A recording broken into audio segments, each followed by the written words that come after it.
तुमने माली और सब्जी वाले को बुलाया? कांस्टेबल को भेजा है सर, सब इंस्पेक्टर ने कहा। बंद कर दो उन दोनों को और कोठी के मालिक को भी बिठाए रखो, एसएचओ ने कहा। यस सर, सब इंस्पेक्टर बोला। ठीक उसी वक्त कांस्टेबल अंदर दाखिल हुआ। ये उन दोनों में से एक था जिन्हें आते सीधा कोठी के मलबे की निगरानी के लिए छोड़ा गया था। क्या बात है हफीज? सब इंस्पेक्टर ने सवालिया निगाहों से उसकी तरफ देखा। शाहरुख कोठी के नीचे एक तय खाने का इंकिशाफ हुआ है, कांस्टेबल हफीज ने बताया। मलबे में एक जगह से अचानक ही शोले उठने लगे थे। मैं पानी की बाल्टी लेकर वहां पहुंचा, आग बुझा दी, फिर एक दो लकड़ियां इधर उधर डाई दूर के नीचे तय खाने की सीढ़ियां नजर आई।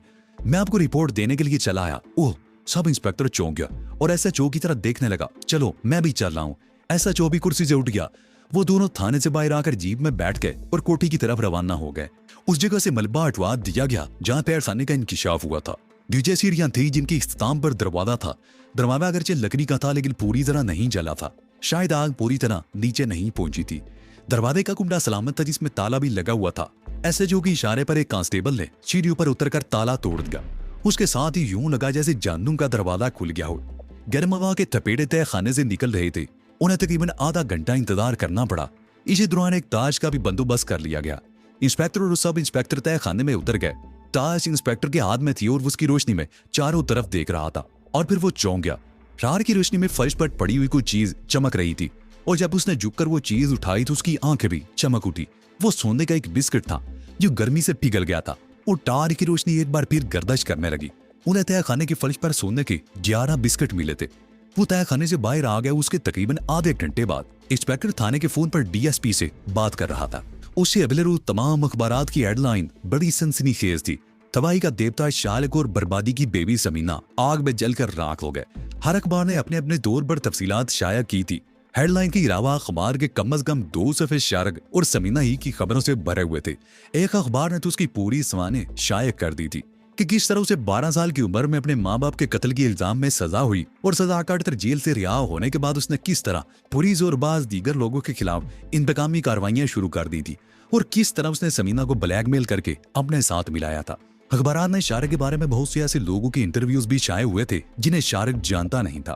समीना के वालिद का इंटरव्यू और उसकी छोटी बहन और भाई के तासरात भी छाए हुए थे। वो अखबार ऐसे थे जिन्होंने फैसलाबाद में समीना के कॉलेज की प्रिंसिपल, बाज लेक्चरार्स और शागिर्दों के इंटरव्यू भी शाया किए थे। उन सब ने समीना को बेहद शरीफ, खुश इखलाक और रहम दिल करार दिया था और इस बात पर भी हैरत का इजहार किया था कि वो शारिक जैसे शख्स की हाथ कैसे लग गई। शारिक के बारे में भी मुख्तलिफ आरा थी। बाज लोगों ने उसे जालिम और बेरहम करार दिया था जबकि अक्सरियत इस बात पर मुत्तफिक थी कि शारिक बेगुनाह था। उसके साथ ज्यादतियां हुई थी और वह हथियार उठाने पर मजबूर हो गया था।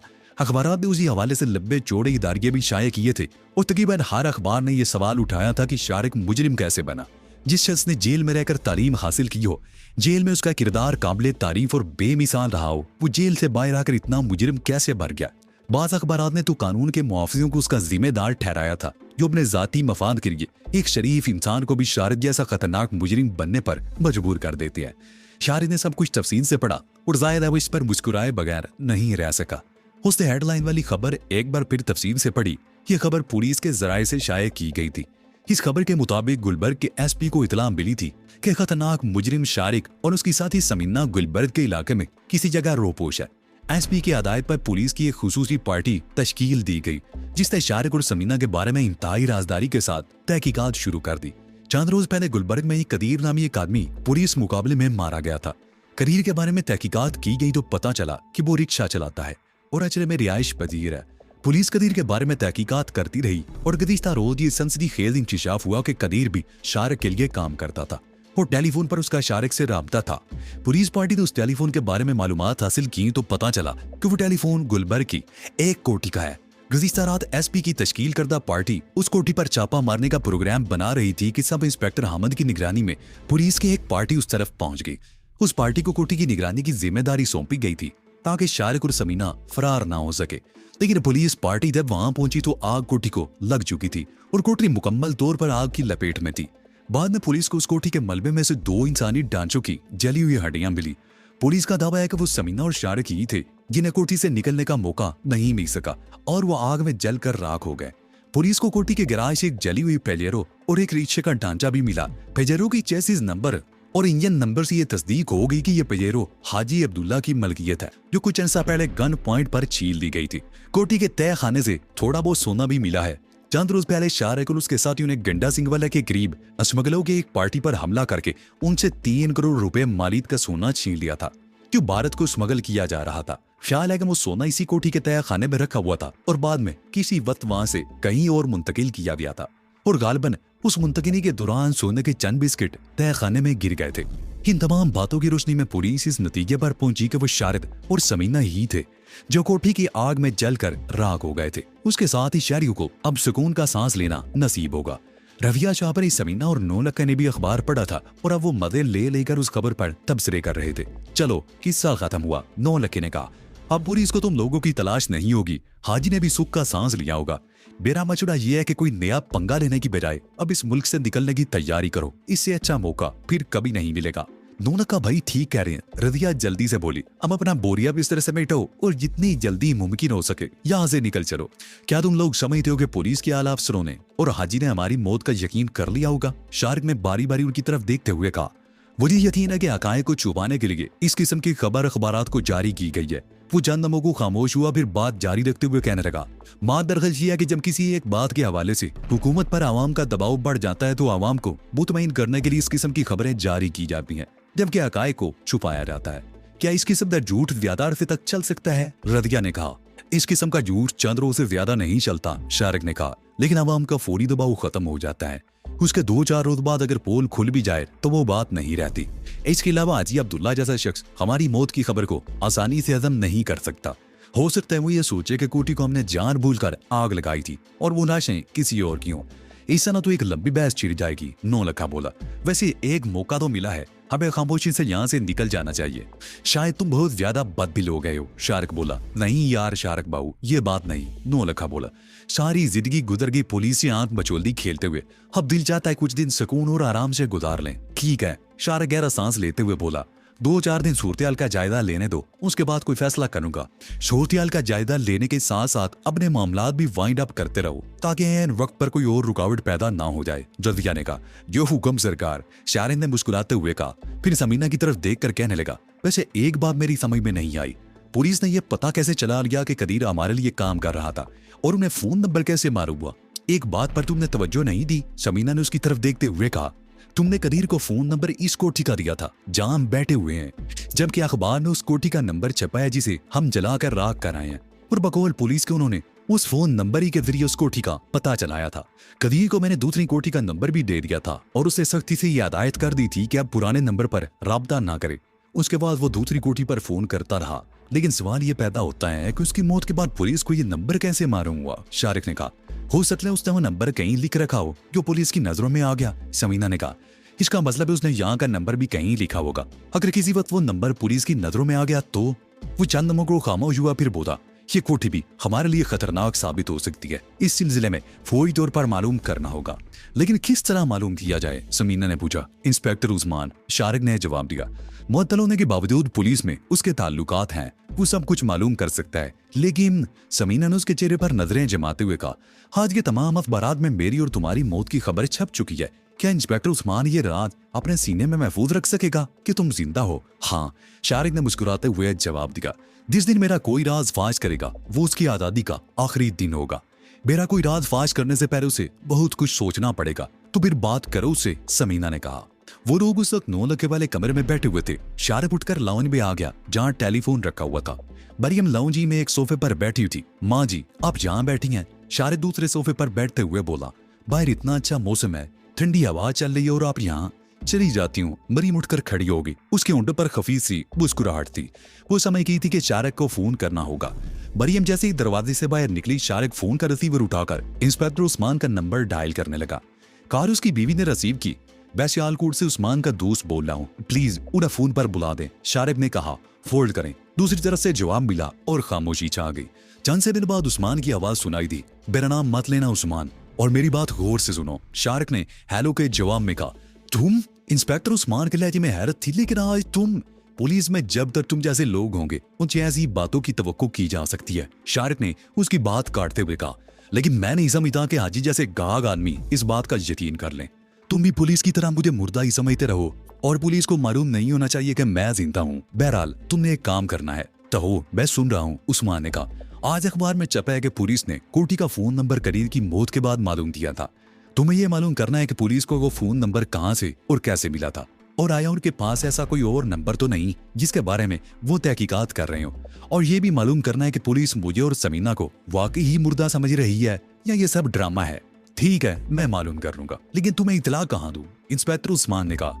मैं शाम को 7 बजे के बाद किसी वक्त खुद ही तुमसे राब्ता करूंगा, शारिक ने कहा। ठीक है, उस वक्त तक शायद मैं आजी के बारे में तुम्हें कोई और भी इतलात दे दूंगा, उस्मान बोला। ओके, 7 बजे के बाद मेरे फोन का इंतजार करना, शारिक ने कहते हुए रिसीवर रख दिया। वो लाउंज से उठकर कमरे में आ गया, समीना वगैरह को सूरत से आगाह किया और फिर बरामदे में आकर मरियम के पास बैठ गया और उससे बातें करने लगा। बाहर का मौसम वाकई बहुत अच्छा था। आसमान पर हल्के बादल छाए हुए थे और ठंडी हवा चल रही थी। कुछ देर बाद समीना वगैरह भी वहीं आ गई। नौलखे को भी बुला लो, वो भी ठंडी हवा का लुत्फ उठाएगा, शायर ने समीना की तरफ देखते हुए कहा। समीना अंदर जाकर नौलखे को ले आई। वो अब पहले से काफी बेहतर था और थोड़ा बहुत चल फिर लेता था। वो लोग दोपहर तक बरामदे में बैठे रहे। इसी दौरान समीना और रजिया खाने वगैरह का इंतजाम करती रही। दोपहर का खाना खाने के बाद वो सब लोग लाउंज में कालीन पर बैठ गए और ताश खेलने लगे। मरियम अपने कमरे में चली गई थी। वो लोग शाम तक ताश खेलते रहे। वक्त गुजारने के लिए इससे बेहतर और कोई मशीला नहीं हो सकता था। 7:30 बजे शारिक ने इंस्पेक्टर उस्मान को फोन किया। कॉल उस्मान ने ही रिसीव की थी। हाँ, क्या रिपोर्ट है उस्मान? शारिक ने उसकी आवाज सुनते ही पूछा। पुलिस को वो फोन नंबर कदीर के डेरे पर टेलीफोन के करीब दीवार पर लिखा हुआ मिला था। उस नंबर के साथ SS लिखा हुआ था। पुलिस ने महज शुबह की बिना पर उस नंबर के बारे में तहकीक की जिससे उस कोठी का पता चला था। अगर कोठी को आग ना लगती तो रात के पिछले पहर पुलिस तुम लोगों को धर लेती। और कोई सुराग मिला? शारिक ने पूछा। नहीं, उस्मान ने जवाब दिया। कदीर के सामान से ऐसे शवाहिद तो मिले हैं जिनसे यह साबित होता है कि वो तुम्हारे लिए काम करता था, लेकिन ऐसी कोई चीज नहीं मिली जिससे तुम्हारा सुराग लगाया जा सके। और हमारी मौत वाली खबर? शारिक ने पूछा। इस सिलसिले में अभी कंफ्यूजन है, उस्मान ने जवाब दिया। निचली सतह पर यही तासर दिया गया है कि तुम दोनों कोठी में जलकर खत्म हो चुकी हो। इस खबर से पुलिस पर अवामी एहतजाज का दबाव भी कम हुआ है। लेकिन आला सजा पर नायत खुफिया मीटिंग्स हो रही हैं जिनमें यह जायजा लिया जा रहा है कि वो लाशें वाकई तुम दोनों की थी या वो तुम्हारे कोई और साथी थे। इसका मतलब है कि पुलिस के आला हुकाम मुतमईन नहीं है, शारिक बोला। हाँ, यही समझ लो, उस्मान ने कहा। वैसे सड़कों पर पहले की तरह चेकिंग बंद कर दी गई है। अलबत्ता बाल मुकामात की खुफिया निगरानी हो रही है। हर अहम मोड़ और चौक पर सादा लिबास वाले मौजूद हैं। और आजी के बारे में क्या कहना चाहते थे? शारिक ने पूछा। आज रात पेशावर से आजी के माल की खेप आ रही है, उस्मान ने बताया। उस खेप में करोड़ों रुपए मालिद की हीरोइन और असला शामिल है। ये आजी के बागमानपुरा वाले गोदाम में उतारा जाएगा। मैं आज रात उस गोदाम का पता भी मालूम कर लूंगा। उसकी जरूरत नहीं, शारिक बोला। मैं आजी के तमाम गोदामों के बारे में जान चुका हूँ। बहरहाल इतलात का शुक्रिया। इसने फोन बंद कर दिया और अपने साथियों को इंस्पेक्टर उस्मान से होने वाली गुफ्तगू के बारे में आगाह करने लगा। हाजी की सजा पूरी नहीं हुई, शारिक ने मुस्कुराते हुए कहा। उसने मेरी माँ और बहन की तौहीन की थी। मैं उसे आसानी से तो नहीं छोड़ सकता। इसका मतलब है फिर एक नया सिलसिला शुरू हो जाएगा। रजिया ने उसे घूरा। अब ऐसी कोई बात नहीं होगी, शारिक बोला। मेरा ख्याल है अब जो कुछ भी करना होगा मैं अकेला ही करूंगा। किसी और को मेरे साथ कहीं जाने की जरूरत नहीं होगी। तुम अकेले जा सकती हो? समीना ने उसे घूरा। यानी मेरे बगैर? आज मेरा कहीं जाने का इरादा नहीं है, शारिक ने जवाब दिया। कल का प्रोग्राम है, कल आएगा तो देखा जाएगा। समीना ने बहस करना बेकार समझा और उठकर रजिया के साथ घर के कामों में मसरूफ हो गई। रात का खाना खाने के बाद वो फिर लाउंज में बैठे ताश खेलते रहे। दूसरे दिन सुबह 10 बजे के करीब शारिक कोठी से निकला तो उसके जिस्म पर बैला सा लिबास था। सर पर पगड़ी की तरह कपड़ा लिपटा हुआ था और शेव भी 2 दिन का बढ़ा हुआ था। उसका रुख बस स्टॉप की तरफ था। बस स्टॉप पर सड़क के किनारे जामन का एक बहुत बड़ा दरख्त था। कुछ लोग बस के इंतजार में दरख्त के नीचे खड़े थे। उनमें 2 औरतें थीं जिनके साथ बच्चे भी थे। 3-4 आदमी थे। शारिक ने सरसरी सी नजरों से उनकी तरफ देखा और उससे कुछ फासले पर खड़ा हो गया और बार बार उस तरफ देखने लगा जिस तरफ से बस आने वाली थी। तकरीबन 5 मिनट बाद रेलवे स्टेशन की तरफ जाने वाली बस आती हुई दिखाई दी। लोग सड़क के किनारे पर आ गए। उनमें से एक आदमी छोटे छोटे कदम उठाता हुआ शारिक के करीब आ गया। लोग बस पर सवार होने लगे। शारिक भी आगे बढ़ा, लेकिन अचानक ही एक हल्की सी गुड़ाहट उसकी समा से टकराई। तुम बस पर सवार नहीं होगे, अपनी जगह पर खड़े रहो। शारिक उछल पड़ा। उसने अपने करीब खड़े हुए शख्स की तरफ देखा। वो शख्स उसके बिल्कुल सामने खड़ा हो गया। उस इलम में शारिक को अपने पहलू में कोई चीज चुभती हुई महसूस हुई। मेरे हाथ में पिस्तौल है, वो शख्स एक बार फिर हो रहा है। अगर तुमने कोई चालाकी दिखाने की कोशिश की तो बेदरी गोली चला दूंगा। शारिक के मुंह से बेइख्तियार सांस निकल गया। वो बस की तरफ देखने लगा। स्टॉप पर खड़े हुए लोग बस में बैठ चुके थे और बस वहां से दूर होती जा रही थी। कौन हो तुम और क्या चाहते हो? शारिक ने गर्दन घुमाकर उस शख्स की तरफ देखा। वो दराज कामत और कदरे भारी भरकम आदमी था। उसका शेप भी बड़ा हुआ था। लेकिन दाईं तरफ रुखसार पर जख्म का तकरीबन 1 इंच लंबा निशान नजर आ रहा था। उसने सुरमई रंग की पतलून और सफेद बुश शर्ट पहन रखी थी। उसके कपड़े खासी मैले थे और गालबन कई रोज से उसके जिस्म से जुदा नहीं हुए थे। उसने दायां हाथ शारिक के पहलू से लगा रखा था। शारिक पिस्तौल की नाल की हल्की सी चुभन साफ महसूस कर रहा था। पिस्तौल छुपाने के लिए उस शख्स ने हाथ पर नीले चेक वाला रुमाल डाल रखा था। थोड़ी देर पहले जब शारिक ने सरसरी अंदाज में उसकी तरफ देखा था तो ये रुमाल उसके कंधे पर पड़ा हुआ था। शारिक बाबू, वो शख्स उसके चेहरे पर मगरें जमाते हुए बोला, तुम्हारे चाहने वालों की शहर में कमी तो नहीं है वहाँ। ये अलग बात है कि चाहने का अंदाज हर शख्स का अपना अपना है। तुम्हें शायद कोई गलत रहमी हुई है। शारिक ने पुरसुकून लहजे में कहा, मेरा नाम शारिक नहीं अब्दुल रऊफ है। मैं 2-3 दिन पहले खारिगे से आया हूँ। मेरे 3-4 रिश्तेदारों के अलावा यहाँ मुझे और कोई नहीं जानता। मैं तो मजदूरी की तलाश में यहाँ आया हुआ हूँ, दोस्तियां पालने नहीं। और तुम अपना ये हाथ पीछे हटा लो। मैं जानता हूँ तुम्हारी साथ में पिस्तौल है जो तुमने कपड़े में छुपा रखा है। मुझे ये भी मालूम है तुम इस तरह मुझे लूटना चाहते हो, लेकिन मेरे पास 40 रुपए से ज्यादा रकम नहीं है। सिर्फ 40-50 रुपए की नहीं, मैं तो 50 लाख की सोच रहा हूँ, उस शख्स ने कहा। और अगर तुम्हारी वो चीज मिल जाए, क्या नाम है उसका, हाँ समीना, तो ये रकम दोगुनी हो सकती है। वो चंद मुगु खामोश हुआ, फिर बात जारी रखते हुए बोला, वैसे बड़ा हौसला है भाई तुम में शारिक भाऊ। पूरे शहर की पुलिस तुम्हें तलाश कर रही है। हाजी के आदमी अलग तुम्हें शिकारी कुत्तों की तरह ढूंढ रहे हैं, और तुम हो किस तरह आजादी से घूम फिर रहे हो जैसे कोई बात ही ना हो।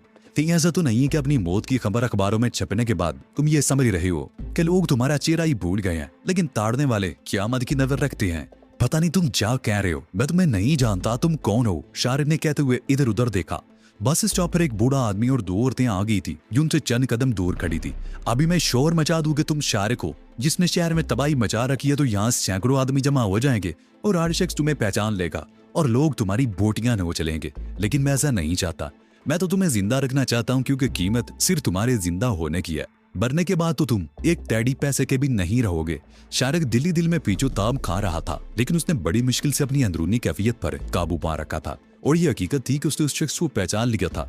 वो माजे गुज्जर का पुराना साथी दिलावर था, जिसे एक मर्तबा पुलिस ने कत्ल के इल्जाम में गिरफ्तार किया था, लेकिन माजे गुज्जर ने उसे छुड़ा लिया था और कत्ल का इल्जाम किसी और पर रख दिया था। उसके बाद दिलावर गायब हो गया था। इससे पहले एक मौके पर एक झड़प के दौरान दिलावर उसके हाथों बुरी तरह पिटा था और उसके गाल पर जख्म का निशान शारिक के हाथों का लगा था। देखो भाई, शारिक ने नहायत सुकून का मुजाहरा करते हुए कहा, मेरा तुम्हारा कोई झगड़ा नहीं है। मैं ना तो शारिक हूं और ना ही तुम्हें जानता हूँ। तुम क्यों मेरे पीछे पड़ गए हो? मेरे गाल पर ये जख्म का निशान देख रही हो? दिलावर ने बाएं हाथ की उंगली से अपने चेहरे की तरफ इशारा किया। मैं इस जख्म को कभी नहीं बोल सकता जो तुमने लगाया था। ये तो मेरी खुशकिस्मती है कि तुम मुझे मिल गए हो। बाजे गुज्जर को तो तुमने खत्म ही कर दिया। हाजी जैसे शख्स को तुमने निचा कर रख दिया है। उसकी जिंदगी की सबसे बड़ी हुआ ये है कि तुम उसके हाथ आ जाओ। तुम्हारे लिए तो वो मुझे 50 लाख तो क्या, इससे भी ज्यादा देने को तैयार होगा। लेकिन मैं तुम्हें सीधा हाजी के पास नहीं ले जाऊंगा, तुम्हें अपनी कैद में रखूंगा और हाजी से सौदेबाजी करूंगा।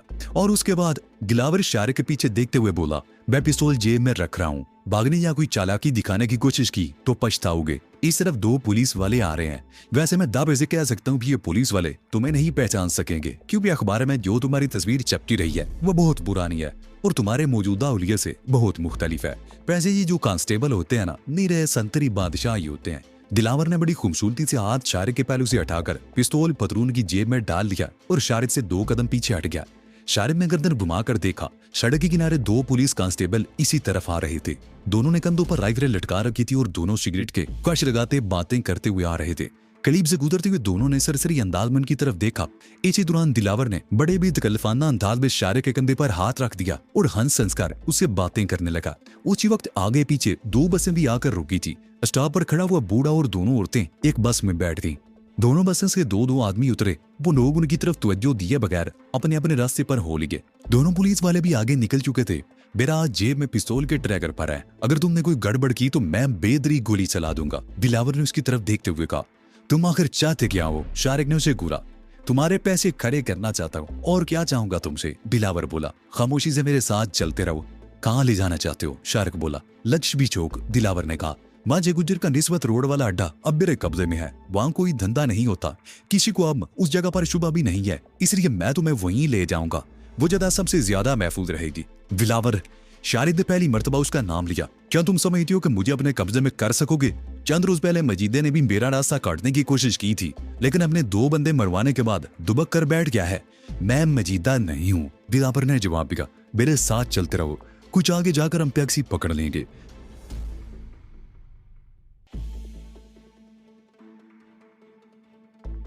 तो ये थी आज की स्टोरी। आपको ये वीडियो कैसी लगी कमेंट में बताएं और हमारा चैनल सब्सक्राइब कर दे, साथ ही बेल आइकन भी दबा दें।